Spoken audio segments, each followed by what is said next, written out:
Assalamualaikum warahmatullahi wabarakatuh. Selamat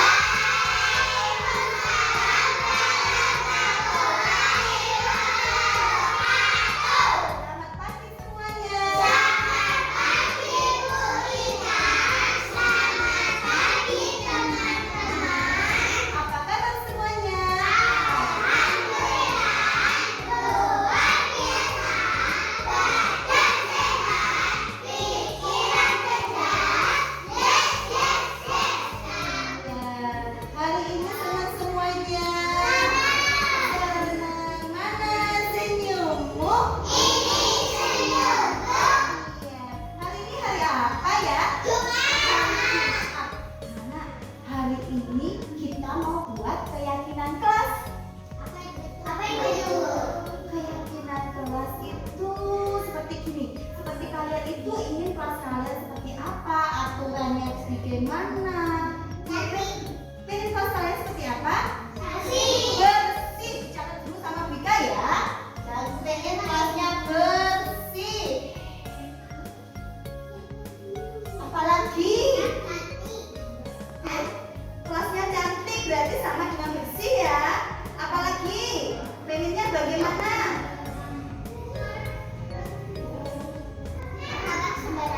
Tidak buang sampah sembarangan, pinter. Tidak buang sampah sembarangan. Sekarang. Apalagi? Apalagi ya? Sopan. Dapat bilangnya bersikap sopan, harus sopan. Sopan. Sopannya yang bagaimana?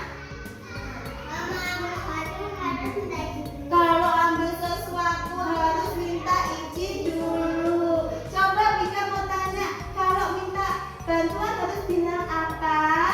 Minta tolong. Setelah dibantu harus bagaimana? Terima kasih. Berarti harus ada kata tolong. Apalagi? Terima kasih. Terima kasih. Sama? Permisi tadi hebat. Jadi itu bersikap sopannya seperti itu. Terus terus apa lagi ya selain bersikap sopan tadi? Kira-kira apa lagi ya?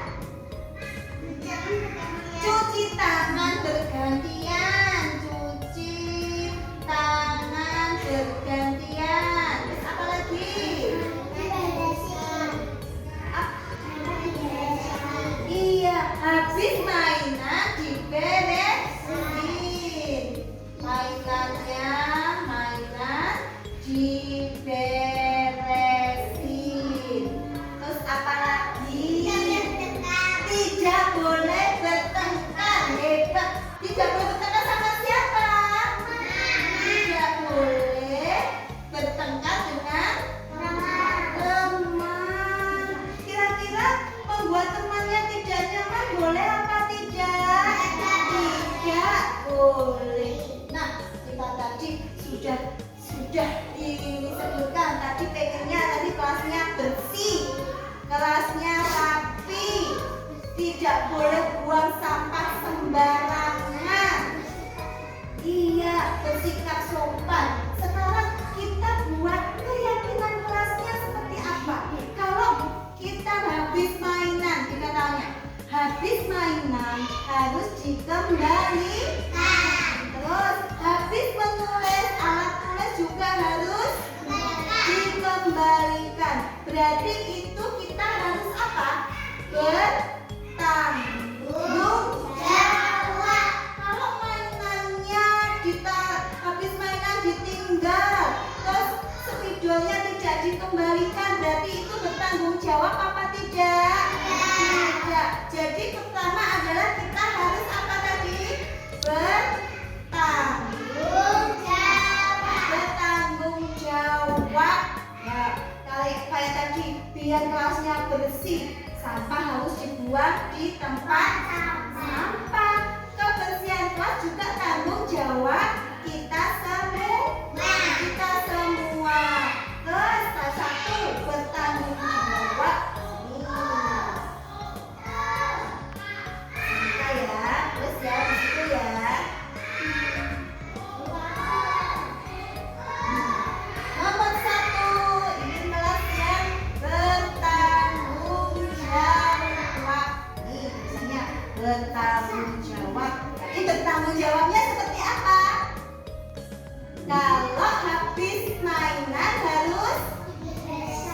diberesin. Tadi sama teman tidak boleh bertengkar. Berarti kita harus apa sama teman? Saling menyayangi. Iya, saling menyayangi. Yo, saling menyayangi. Nomor 2, keyakinan kelas kita saling menyayangi. Terus tadi kalau Vika bilang harus bilang apa? Permisi kalau mau lewat, kalau mau pinjam sesuatu. Terus mau seumpama minta bantuan harus bilang apa? Minta tolong. Itu berarti kita keyakinan kelas kita adalah bersikap sopan. Iya, bisa bersikap sopan. Bisa. Tempel lagi sama Vika ya. Tulis. Yang ketiga adalah bersikap sopan. Yang terakhir tadi, kalau mau cuci tangan harus gimana? Bergantian. Boleh nggak kita kalau baris mendahului teman? Tidak boleh. Berarti itu kita harus menjaga ketertiban. Harus tertib. Tahu tertib? Iya, bergantian menunggu giliran tadi. Itu hebat. Kalau ada temennya yang bicara atau guru bicara harus diapakan? Diperhatikan. Berarti kita menjaga ketertiban.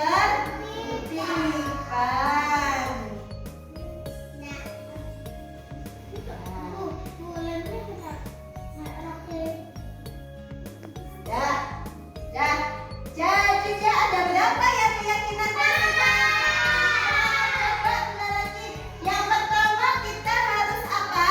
Bertanggung jawab. Hebat. Yang kedua harus apa? Saling menyayangi. Hebat. Yang ketiga bersikap sopan. Yang keempat menjaga ketertiban. Bisa nggak dilakukan? Bisa. Semuanya anak hebat. Aku anak hebat.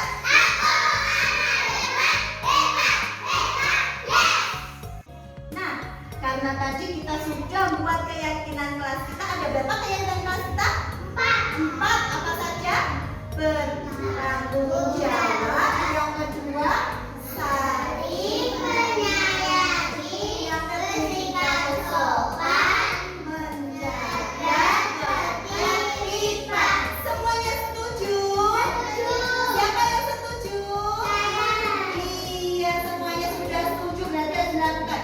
Sekarang Vika minta tolong tempelkan bintang yang sudah ada nama kalian di sini. Berarti kalau sudah ditempel di sini kalian setuju, keyakinan kelas kita ini akan kita laksanakan bersama-sama. Bisa? Bisa. Sekarang Vika dulu tolong tempel bintangnya. Hebat. Felicia.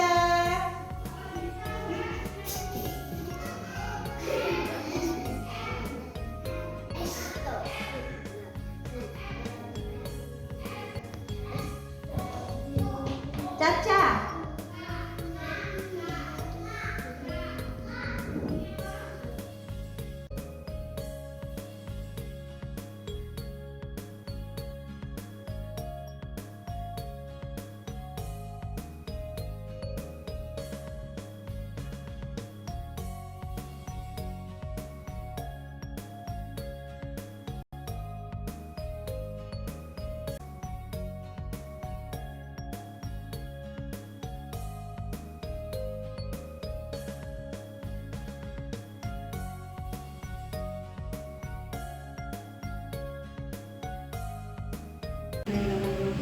Assalamualaikum warahmatullahi wabarakatuh. Waalaikumsalam warahmatullahi wabarakatuh. Pertama-tama saya ucapkan terima kasih atas kehadirannya ibu-ibu semuanya di PKK 1 ini dalam rangka webinar kecil ya, akan membahas tentang budaya positif. Budaya positif ini adalah salah satu materi dari program pendidikan hidup bergerak yang sudah saya dapatkan sampai dengan modul 1.5. Perwujudan dari nilai-nilai universal atau keyakinan universal yang diterapkan di sekolah. Jadi budaya positif itu merupakan nilai-nilai universal itu seperti kayak nilai-nilai yang ada dalam karakter profil pelajar Pancasila, kayak mandiri, berkebinekaan global, Ketuhanan Yang Maha Esa. kritis, ya. Selain itu juga bisa diambil dari 8 pilar karakter, kejujuran, kesopanan, dan sebagainya itu. Budaya positif merupakan pembiasaan-pembiasaan baik di sekolah. Kita semua di sekolah pasti ada pembiasaan-pembiasaan baik yang kita ajarkan ke murid kita.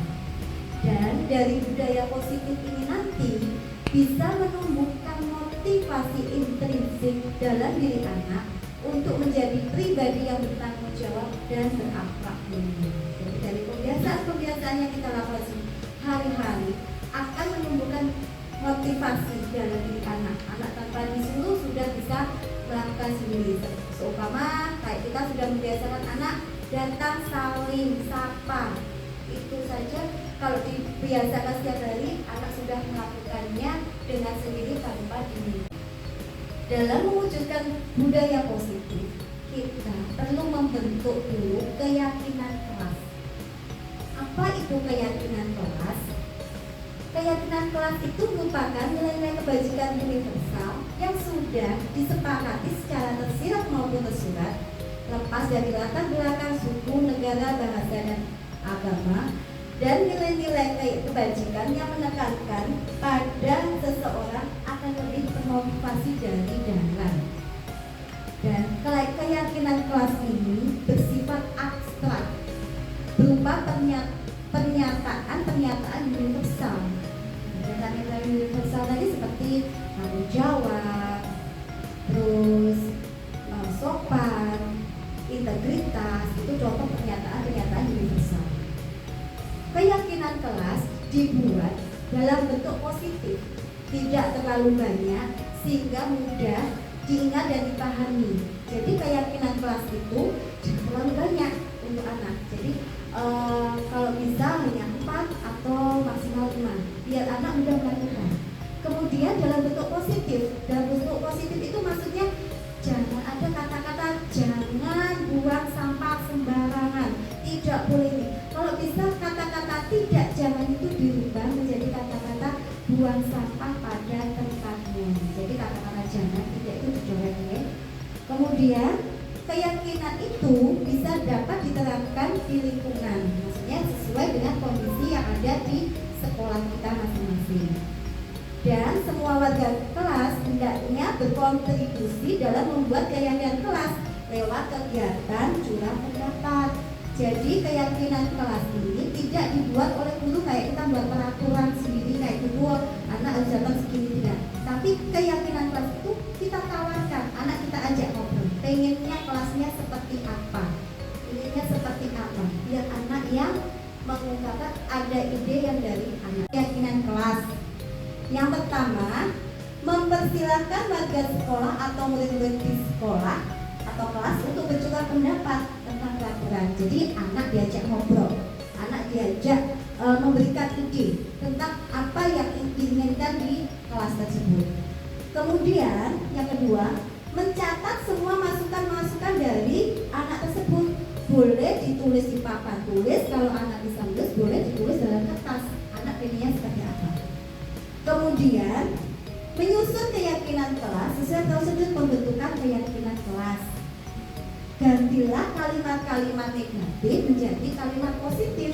Jadi kalimat-kalimat negatif itu tuh ada kata-kata jangan, ada kata-kata tidak boleh, itu dihindarkan menjadi kalimat positif. Jadi kayak tadi jangan buang sampah sembarangan. Jadi buang sampah pada tempatnya. Itu maksudnya seperti itu. Kemudian setelah Surat pendapat ayah anak tadi ditulis, kemudian ditinjau kembali apa yang sudah dicatat, ditawarkan lagi ke anak, kemudian ditinjau lagi bersama-sama anak. Dan setelah selesai, keyakinan kelas itu minta anak untuk kita bertanya pada anak, apakah anak menyetujui keyakinan kelas tadi. Biasanya kalau anak menyetujui, boleh anak-anak dikasih gambar bintang, ditulis namanya. Kalau kalian setuju, tempelkan tadi di posternya ini. Jadi kita kemudian selain keyakinan kelas itu, kita buat poster untuk ditempel di dinding kelas. Jadi kalau anak-anak sudah diajak membuat keyakinan kelas, anak pasti tahu, oh keyakinan kelas saya ini satu, harus saling menyayangi teman. Itu anak sudah tahu nanti.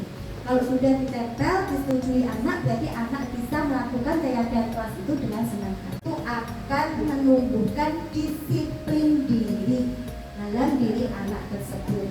Disiplin diri ini adalah bagaimana cara kita mengontrol diri dan bagaimana menguasai diri untuk memilih tindakan yang mengacu pada nilai-nilai yang kita hargai agar tercapai tujuan yang diinginkan. Jadi, disiplin diri itu ada motivasi intrinsik untuk berbuat bertingkah laku sesuai dengan nilai-nilai yang telah disepakati dan yang ada di keyakinan kelas. Karena keyakinan kelas tadi sudah disepakati, anak-anak tahu kalau aturannya menjadi anak yang harus bertanggung jawab. Berarti dia sudah bisa disiplin. Berarti kalau saya ambil mainan, harus bertanggung jawab mengembalikan lagi mainan ke tempatnya. Itu sudah menunjukkan disiplin diri dalam diri anak. Dalam menerapkan keyakinan kelas budaya sekolah, kita tidak akan luput dari kesalahan yang dibuat oleh anak. Nah, anak itu kan juga proses belajar ya. Kalau kita menghadapi anak yang bersalah, itu sebetulnya ada 3. Ada namanya hukuman, ada namanya konsekuensi, dan ada namanya restitusi. Yang dimaksud hukuman ini adalah yaitu bersifat satu arah dari guru ke anak. Kalau anak melakukan kesalahan, guru tidak akan bertanya apa alasannya. Guru langsung menjawab kamu salah. Biasanya hukuman itu tanpa ada kesepakatan, tanpa ada pengarahan, dan berupa fisik maupun psikis, dan murid akan tersakiti. Biasanya hukuman itu kata-kata yang dikeluarkan guru biasanya nada bicaranya keras, ekspresi dunia sudah marah, sehingga anak akan menjadi takut. Jadi anak melakukan kesalahan, anak sudah tahu dia salah, tapi dia tambah takut. Dia tidak akan melakukan kesalahan itu lagi karena dia takut tadi. Itu kalau hukuman. Kemudian ada namanya lagi konsekuensi. Konsekuensi ini lebih terencana karena konsekuensi ini dibuat oleh guru atau sekolah, namun sudah diberikan ke anak. Seumpama contohnya, kalau kamu buang sampah sembarangan, berarti nanti kamu konsekuensinya harus ngambil sampah dan kamu tidak boleh istirahat. Itu sudah dikasihkan tahu ke anak. Jadi kalau anak buang sampah sembarangan, otomatis oh berarti aku harus ambil sampahku, terus aku tidak boleh mainan sama temanku, aku duduk di kelas dulu. Itu namanya konsekuensi. Itu akan membuat anak tidak nyaman, tapi hanya waktu depan. Ada lagi yang namanya restitusi. Nah, restitusi inilah yang terbaik. Karena di restitusi ini adalah proses menciptakan kondisi bagi murid untuk memperbaiki kesalahan mereka, sehingga mereka kembali pada kelompok mereka dengan karakter yang lebih baik. Di restitusi ini anak diajak komunikasi dengan guru. Ya. Jadi kalau melakukan kesalahan tidak langsung menjas kamu salah. Oh kamu kalau di konsekuensi kamu melanggar aturan ini berarti kamu harus ini. Tapi kalau di restitusi kamu begini, menurut kamu gimana, sudah baikkah? Kira-kira kalau kamu tadi yang kamu lakukan ini melanggar keyakinan kelas yang mana? Itulah namanya restitusi, anak diajak ngobrol. Dari sinilah nanti akan timbul motivasi dalam diri anak untuk merubah kesalahannya tersebut, untuk menghindari ketidaknyamanan atau hukuman. Di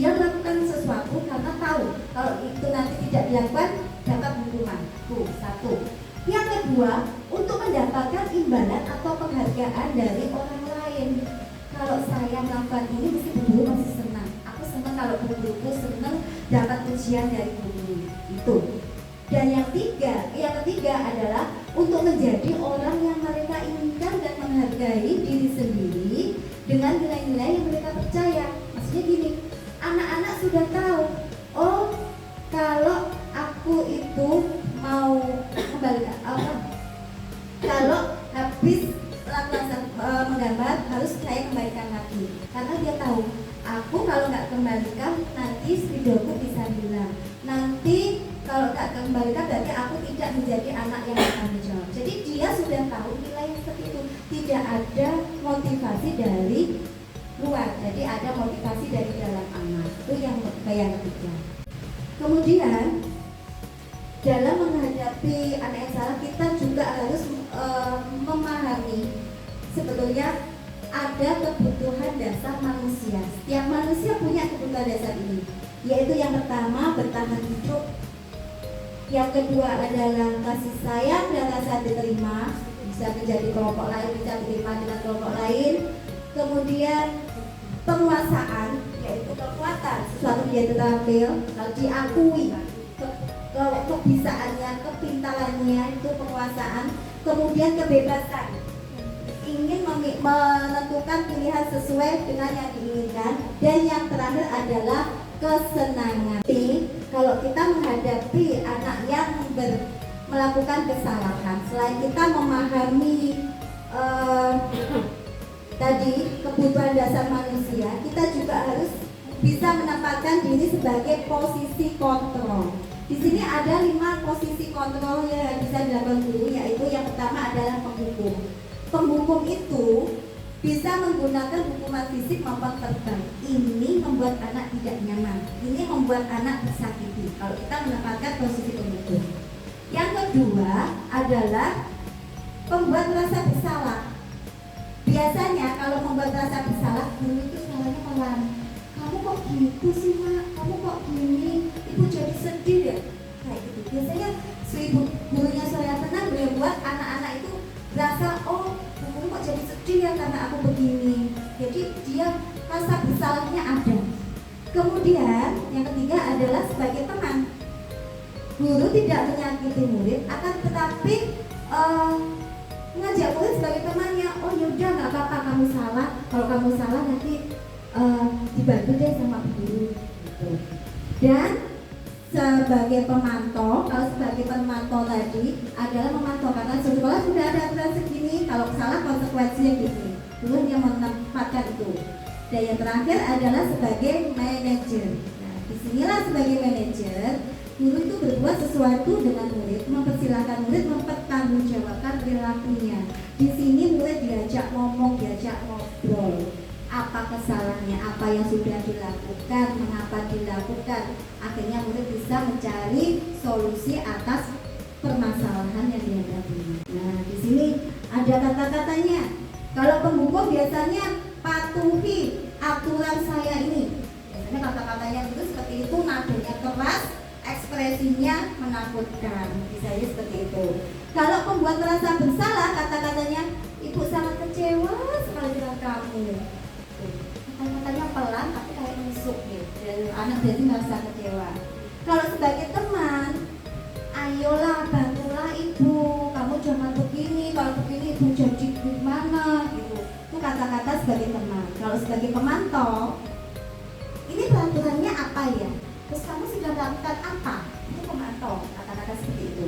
Dan sebagai manajer itu bertanya, guru ngajak ngomong, apa yang sudah kamu yakini, apa yang sudah kamu lakukan ini sesuai nggak sama keyakinan kelas yang sudah kita buat tadi.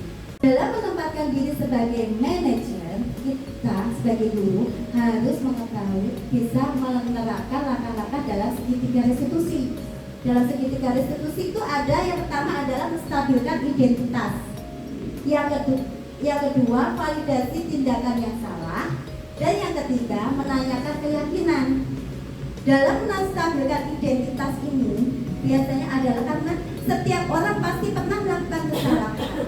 Kamu bukan satu-satunya orang yang pernah melakukan kesalahan ini. Jadi anak ditenangkan dulu dalam menstabilkan identitas ini. Kalau anak melakukan kesalahan, kita tidak menstabilkan identitas, biasanya kan anak langsung, anak itu karena kalau melakukan kesalahan, dia tetap akan membela dirinya sendiri. Enggak, aku enggak gitu, karena aku gini. Tapi kita berusaha menempatkan diri kita sebagai anak tadi untuk fungsinya menstabilkan identitas. Yang kedua adalah validasi tindakan yang salah. Maksudnya validasinya, kamu tentunya punya alasan. Jadi disinilah peran kita. Kita tidak menjudge anak, kamu salah seperti ini. Tapi kita tanya, kenapa kamu melakukan kesalahan tadi? Karena kita paham tadi, karena kita tahu kebutuhan manusia, dasar manusianya itu apa. Karena setiap anak yang melakukan kesalahan, sebenarnya anak itu adalah dalam rangka memenuhi kebutuhan dasarnya.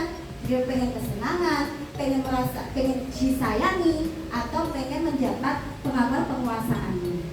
Kemudian yang terakhir adalah menanyakan keyakinan. Kalau anak-anak sudah bisa tenang, sudah menyebutkan alasannya kenapa dia melakukan itu, kemudian kita tanyakan, kira-kira kamu keyakinan kelas apa yang sudah kita sepakati? Kamu melanggar keyakinan kelas yang mana? Dari situlah, dari percakapan-percakapan itulah yang akhirnya anak bisa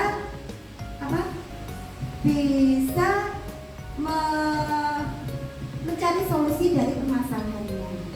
Menstabilkan identitas tadi, ada kata-kata yang kita bisa kasihkan ke anak.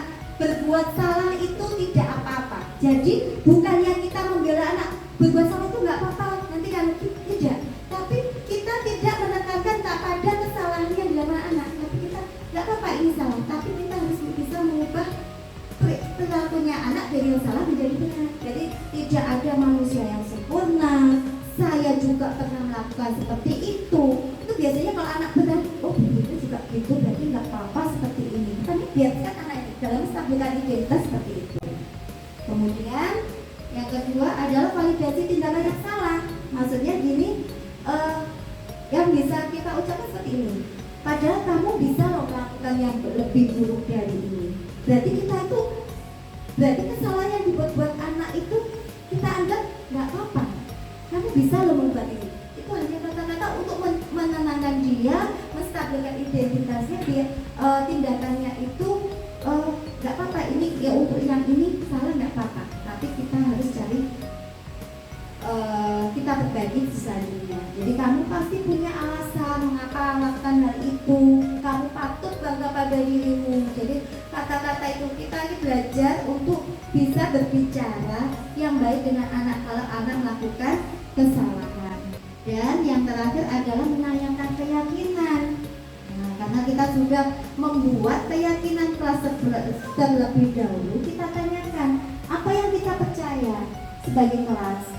Keluarga, niatnya kelasnya seperti apa, nilai-nilai apa yang kira-kira sudah kamu langgapi seperti apa, kalau kamu begini tuh bagaimana. Jadi biar kita kata apa, mengapa, bagaimana, biar anak belajar sendiri. Jadi dalam menerapkan segitiga restitusi inilah yang perlu kita pelajari, yang perlu kita tekankan, karena selama ini mungkin kita melakukan kalau anak kesalahan, kitalah yang mencarikan solusi.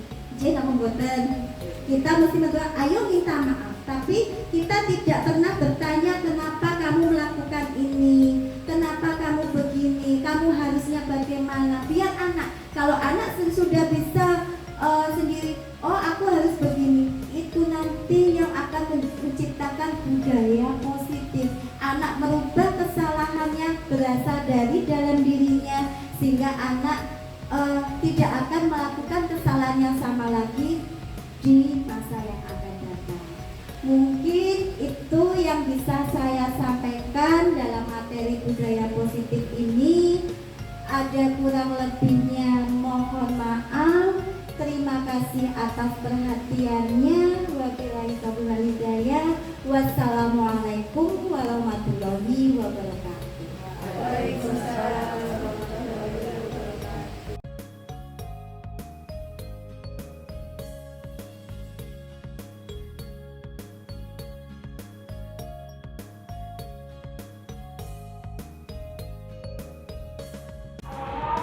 Assalamualaikum Assalamualaikum warahmatullahi wabarakatuh.